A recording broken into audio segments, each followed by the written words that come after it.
The arrival of a wind moved quietly across the desert that evening. Dry heat floated above the cracked earth while the sun disappeared behind distant hills. In the middle of nowhere stood a small metal shed surrounded by sand, broken solar panels, and half-buried tools. Mark lived here alone, fixing old machines and trading them for food or supplies. He did not talk much and did not go far from his outpost. People in nearby areas knew him as the quiet one who could fix anything if given.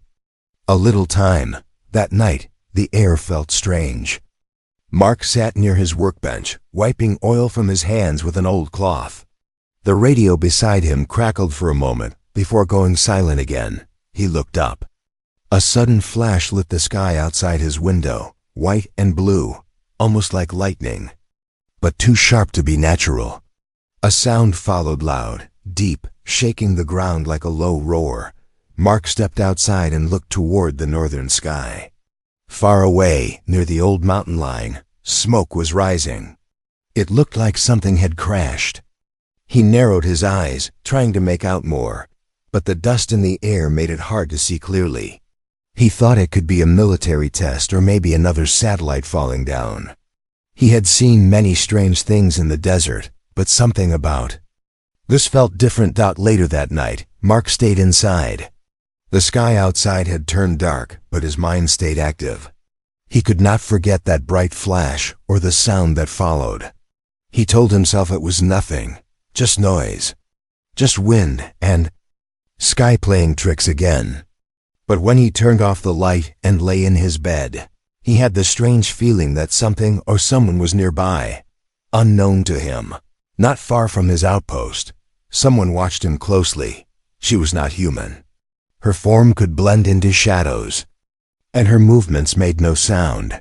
She moved across the sand like a ghost with no name. Her mission was simple: find the human known as Mark, kill him before he became a threat. Her species did not trust humans. They believed that one day Mark would lead something dangerous, something that could harm their kind. She had been sent to stop that future before it could ever begin. She stood on a dune and watched the outpost with cold, focused eyes. She had studied the human for days before landing. Her data showed no signs of danger, no weapons, no connections. He was a mechanic with no history of violence. Still, the order was clear. Mark must be removed. As the desert wind blew across the land, the assassin waited for the perfect moment. She studied the door, the windows, the lights. She noted the time he slept, the time he ate, and even the time he stepped outside to check the sky. She could end it quickly. She had the tools, the skills, and the plan. But something small caught her attention. As Mark stepped outside before bed, he placed something near the side of his shed. It was a small bowl with food scraps. He placed a bottle of water next to it. He did not look around. He just did it, as if it were routine. Then he went back inside and shut the door. The assassin moved forward slowly and silently. She crouched near the bowl, scanned it, and saw no trap. Just leftover meat and vegetables. She scanned again. No poison. No tracking signal. Just simple food. She did not understand. This was a desert. There were no pets. No animals nearby. Who was the food for? The next night, he did the same thing. And the next. Every night, he placed food outside with water. And every morning, the food was gone. The assassin was not the one eating it. Something else was. But Mark never tried to catch it or chase it away. He just gave and walked away. This behavior confused her. In her world, nothing was given without reason. Nothing was offered without cost. Yet here was a man who gave something to the dark without expecting anything in return. She returned to her spot on the dune and watched more closely. Mark worked through the day, fixing broken drones, cleaning solar panels, rewiring an old radio. Sometimes he cursed when things did not work. Other times he hummed as he cleaned dirt from small gears and metal chips. He never smiled, not really. But his face stayed calm. At one point, He found a small injured bird trapped near the solar wires. He knelt, spoke softly, and freed it with care. He wrapped its wing in cloth and gave it water. The assassin tilted her head slightly. This human was odd. Still, her mission remained: eliminate him. She moved closer that night, entering his shed silently while he slept. She scanned the space, found old maps, blueprints, photos of unknown people, and some broken tech lying everywhere. She stood beside his bed for a moment, her weapon ready. He turned in his sleep and mumbled something. A name. She did not understand it, but the way he said it felt sad. Maybe it was someone he had lost. Maybe it was a dream. Either way, her. Finger hesitated. She moved back into the dark, leaving no trace. The next day, Mark woke early and returned to his work. Outside, the bowl was empty again. He smiled faintly and placed fresh food inside. Then he sat quietly near the door and looked out at the horizon. The wind moved across the sand once more, carrying silence and mystery with it, and somewhere nearby. The assassin waited again, watching, listening, thinking. Something about this man was starting to change the pattern she had known all her life. And though her mission was still clear, a new thought had started to rise inside her. Not strong enough to stop her yet, but strong enough to slow her down. For now, she would wait. But waiting was dangerous. Waiting could lead to something her kind did not understand, and that something had already begun. Observation and delay. The morning sun rose slowly above the dusty hills, warming the cold metal walls of Mark's outpost. As usual, he stood outside with a steaming cup of coffee in his hand, watching the sky change color. His face looked tired, but his eyes were sharp. He sipped quietly, then placed the cup down on a wooden crate and walked toward his tool shed. Inside, machines rested in pieces.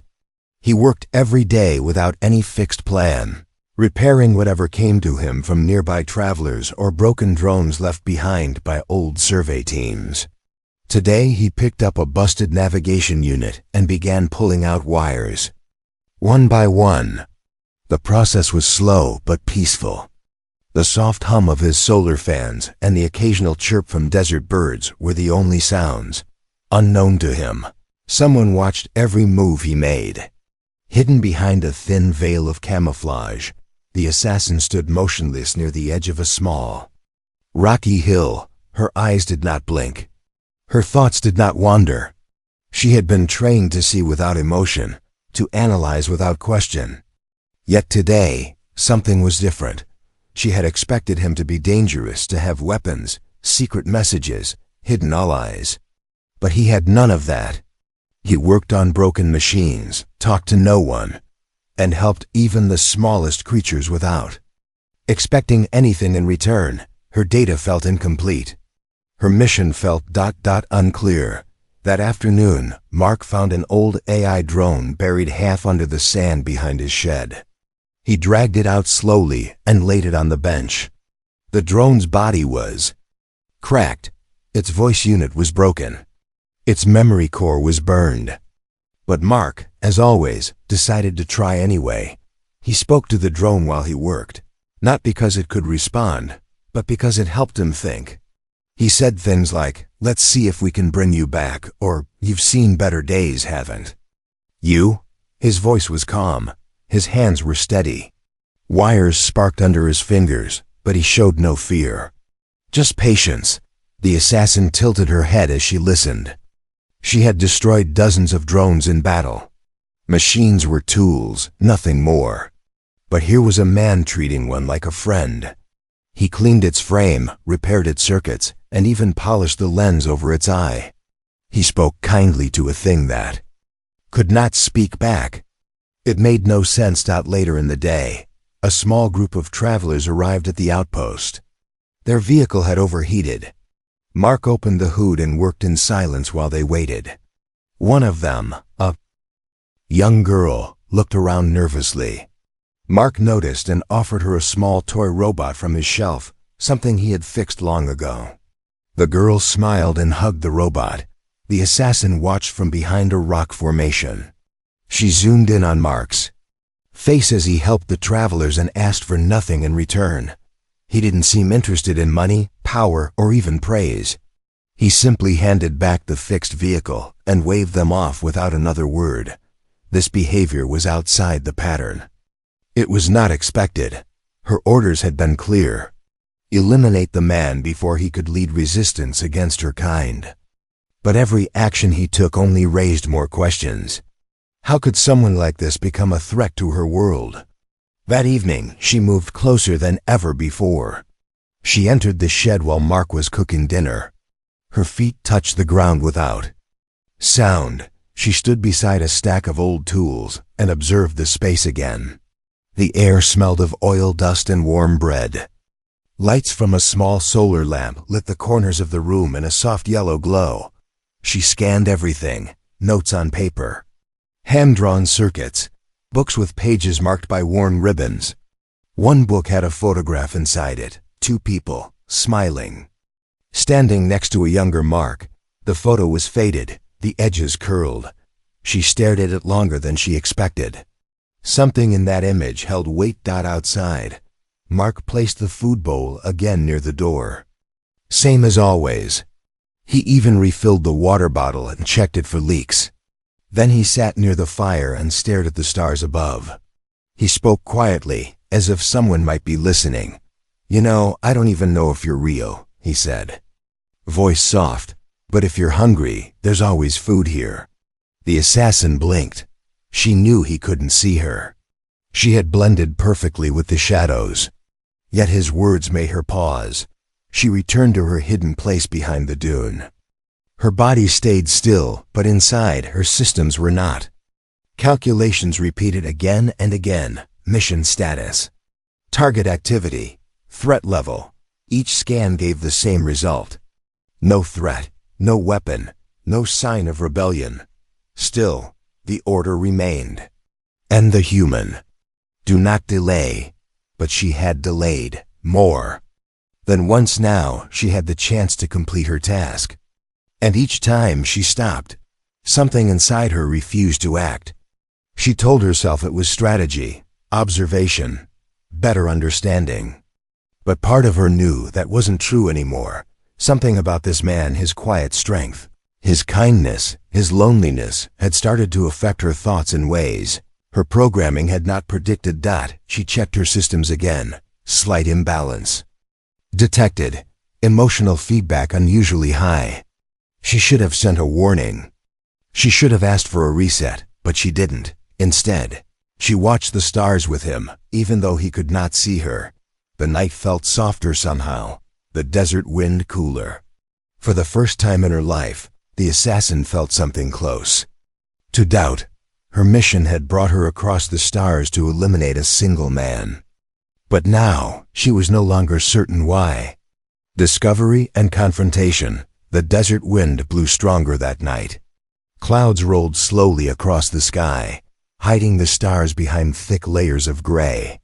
The air was cooler than usual, with a quiet tension resting over the land. Mark stayed inside his outpost longer than normal. He sat beside the small stove, stirring a pot of soup, while his mind wandered across broken thoughts and unfinished memories. He kept thinking about the strange feeling that had been growing over the past few days. It was hard to explain. Something was watching him, not in a threatening way, but with presence. It felt like eyes followed him even when he worked alone. It felt like something invisible walked behind him just out of sight. That evening, Mark stepped outside once again to place food and water near the shed. He had no idea if the one eating it was an animal or something else entirely, but he still did it without fail. He crouched near the bowl, pushed it slightly under the overhang to protect it from wind, and then stood up slowly, his eyes scanning the edge of the hills. Something moved there, he was sure of it. Instead of going back inside, Mark walked around the side of his outpost. He moved quietly, the way a man does when trying not to scare away a wild creature. His boots pressed gently against the sand. He stepped past the solar panels, behind the broken drone rack, and toward the old tool shed. He paused. Inside the shed, something shifted. Mark did not call out. He reached for the door, pushed it open just enough to look inside. The air inside smelled different. A mix of metal, heat, and something else that felt unfamiliar. His eyes adjusted slowly to the dim light. That's when he saw her. She stood in the far corner, no longer hiding, her tall form still and silent. Her skin had a strange glow, not like anything Mark had seen before. Her eyes were sharp, but not angry. She looked at him, unmoving, unblinking. Mark did not step back. His breath caught for a second, but he stayed where he was. I guess you're the one who's been watching, he said quietly. She said nothing. You're not from around here, Mark added. Still, she said nothing. Her fingers twitched slightly, almost as if she was preparing to strike, but then still. Mark looked around the shed, noting nothing was damaged. His tools were untouched. His unfinished work lay just where he left it. He glanced back at her, his voice calm, though the pulse in his neck had quickened. You hungry? He asked. Food's by the door. The assassin's mind raced. She had been seen. She had broken protocol. No assassin should be discovered before the task was complete. This human had caught her off guard, not with skill, but with behavior she could not predict. He stood in front of her now, arms relaxed, no weapon in sight. There was no fear in his expression, only curiosity. She took a step forward. Mark did not flinch. Why are you here? He asked. For the first time she spoke. Her voice was clear but strange, as if shaped by a machine learning human sound. You are marked, she said. Marked for what? Termination. Mark raised his eyebrows slightly. He leaned back against the shed wall, looking at her closely. Termination, he repeated. And why's that? You are a threat. To who? The pause between her words grew longer. To my world, she finally said. Mark let out a long breath, more surprised than afraid. Well, he said slowly, I didn't even know your world existed till now. She lowered her head slightly. Unsure how to respond. Mark crossed his arms and looked out into the open desert. You come all the way across the stars to kill someone like me. I fix machines. I live alone. I barely even speak to anyone. What kind of future are they so scared of? The assassin did not answer.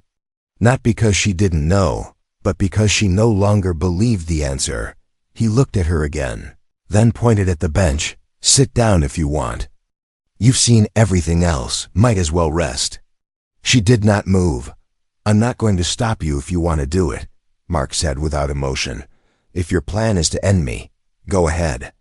But I don't think that's why you've waited so long. The words hit something inside her that she did not understand. Her hands remained still. Her eyes stayed on his. No weapon moved. No strike came.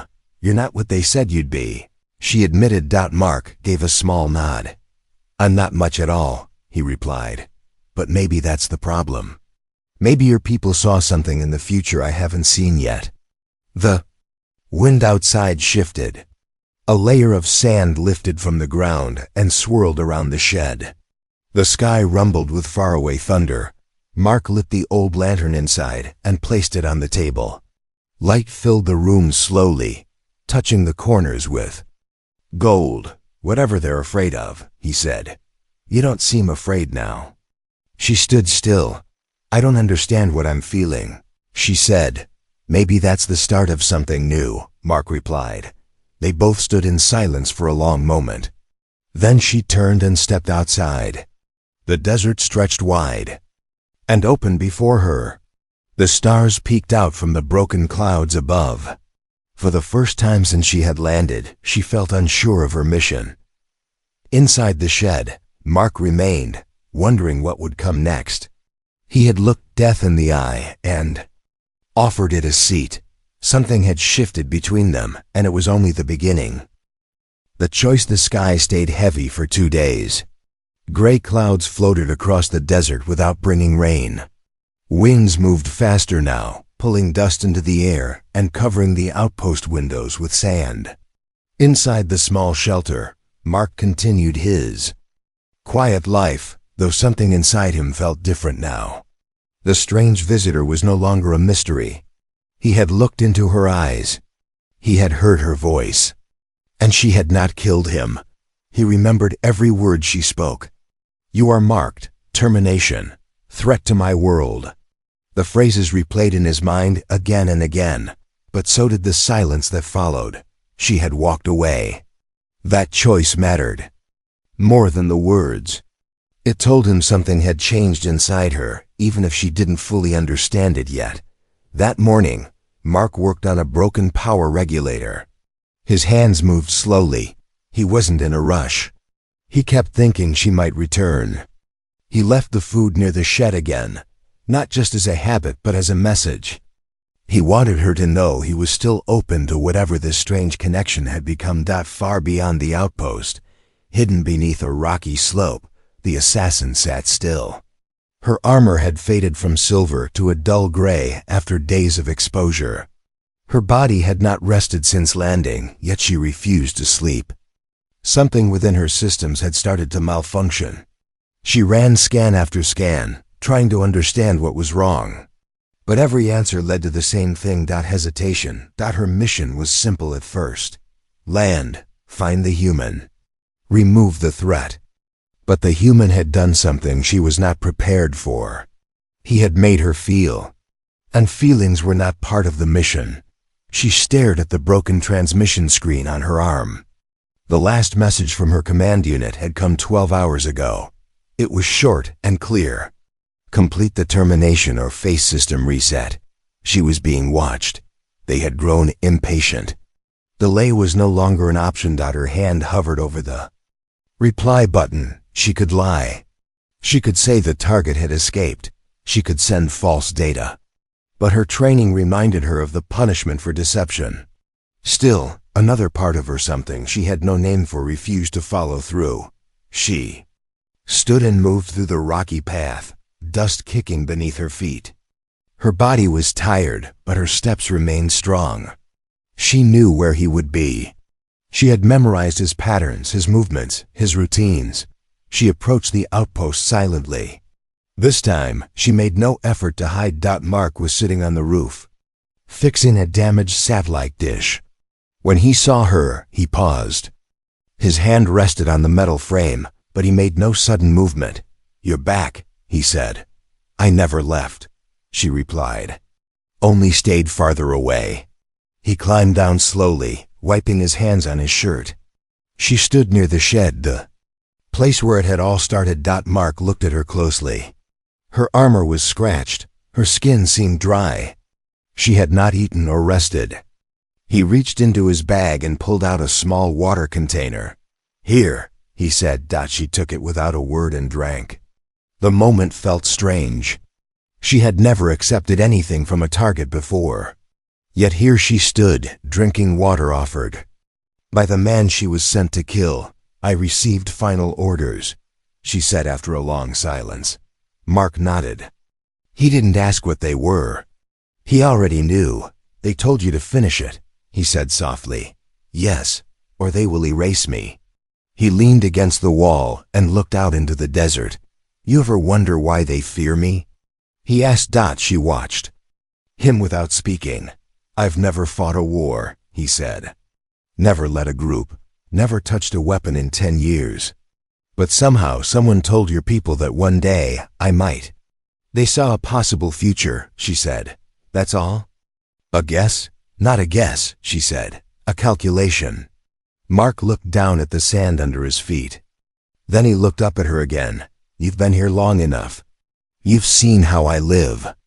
Do I look like someone who wants to destroy anything?" She did not answer. Her silence was enough. "I think they're afraid of something else," he continued. "Maybe not what I'll do, but what I might teach others, what I might show. Maybe kindness scares them more than weapons." Her mind processed his words slowly. Her systems recorded them, repeated them, replayed them. She could not argue with what she had seen. He helped without asking. He shared without reason. He gave without fear. And he saw her not as a killer, but as a person. "Why didn't you run from me?" she asked suddenly. "I don't run from people who hesitate," he replied. She stepped forward, close enough that the edge of his shadow touched her boots. "I have a choice," she said. "One will end you. The other will end me." Mark looked into her eyes. "Maybe neither of us has to end," he said. The words hung in the air, heavy, real, dangerous. She opened her palm and showed him her mission core. A small glowing sphere pulsed inside. It was linked directly to her command. If destroyed, it would break all connection. She placed it on the table between them. "I give this to you," she said. "Do with it what you believe is right." Mark picked it up gently. It was warm to the touch, alive somehow. He walked to the fire pit and tossed it in. The sphere cracked, sparked, and then went dark. She turned her head, her face unreadable, but inside her mind, the noise stopped. The pressure disappeared. Her connection to the mission was gone. Mark stepped back, watching her closely. "You're free now," he said. She lowered her head, then looked at him with something close to gratitude. "You risked your life for someone sent to destroy you." She said.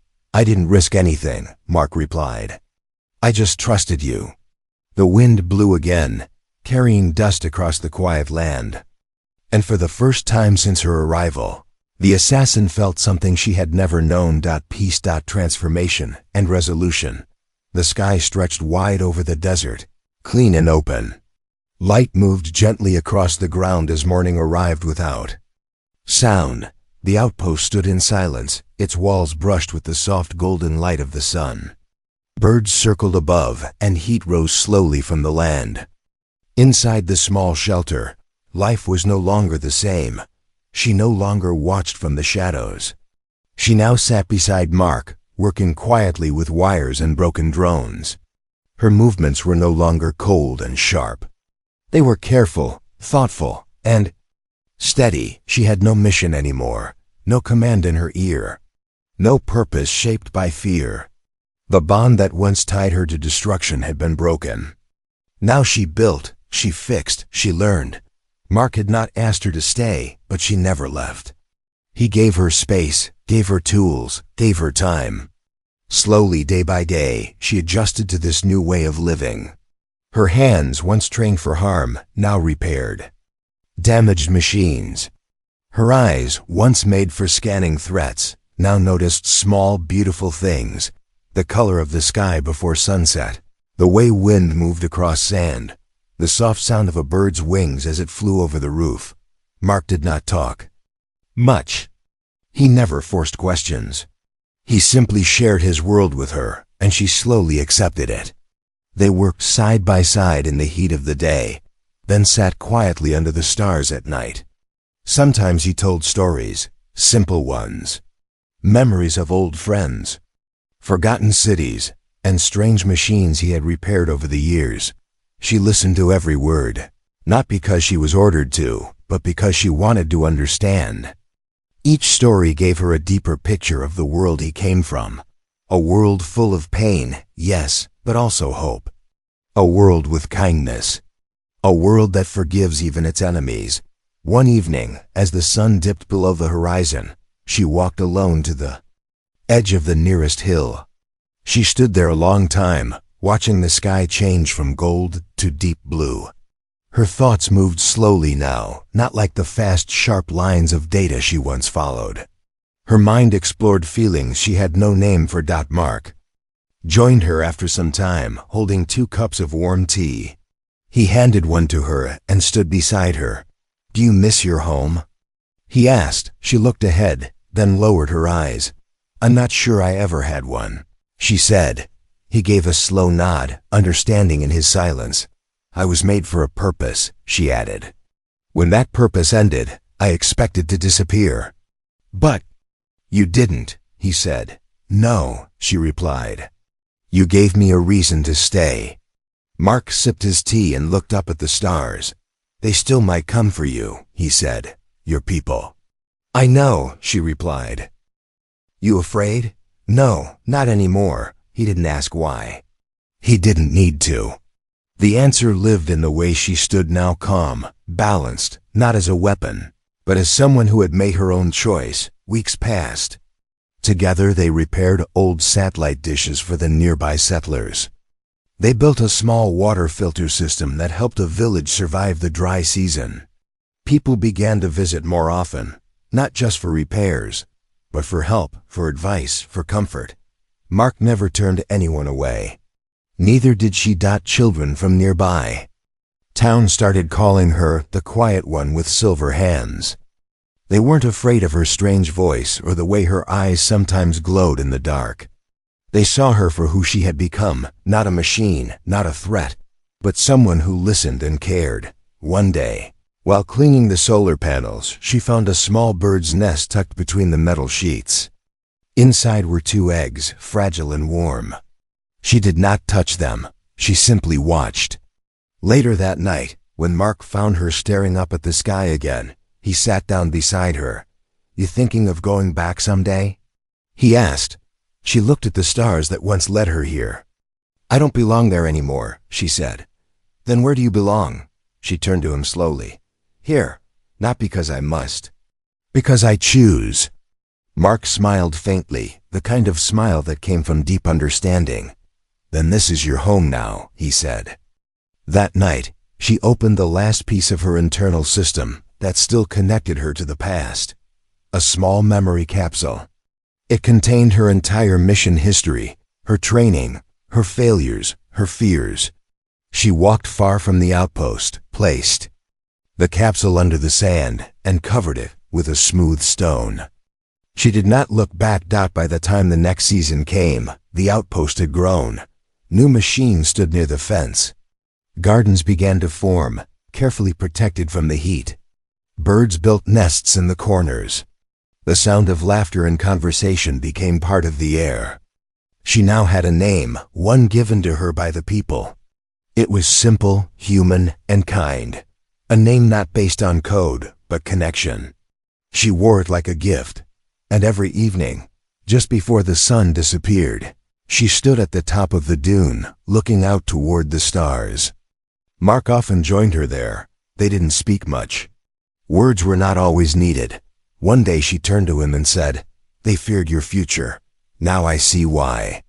He looked at her surprised. "And why is that?" "Because hope is more powerful than fear," she said. "And you gave it to me without asking for anything." He nodded, then looked back at the sky. "Sometimes," he said, "that's all it takes." The wind moved gently around them. The stars above burned quietly, watching, and the assassin, once built to destroy, stood in peace beside the man she was sent to end. Her mission was over, but her life had just begun. The end.